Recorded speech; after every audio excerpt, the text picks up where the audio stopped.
কবর বড় কঠিন জায়গা, কবর বড় কঠিন জায়গা, অনেক বড় কঠিন।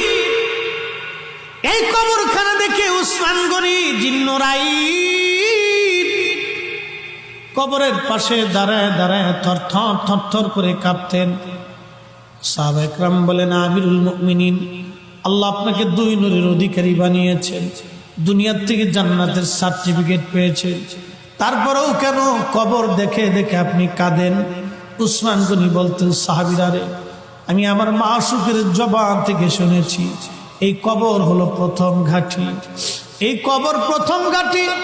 কবরের মধ্যে 3টে প্রশ্ন করা হবে, মান রাব্বুকা ওয়া মা দীনুকা মা কুনতা তাকুলু ফি হাক্কি হাযার রাজুল। আমি উসমান গনি কি কবরের প্রশ্নের জবাব দিতে পারবো কিনা এই চিন্তা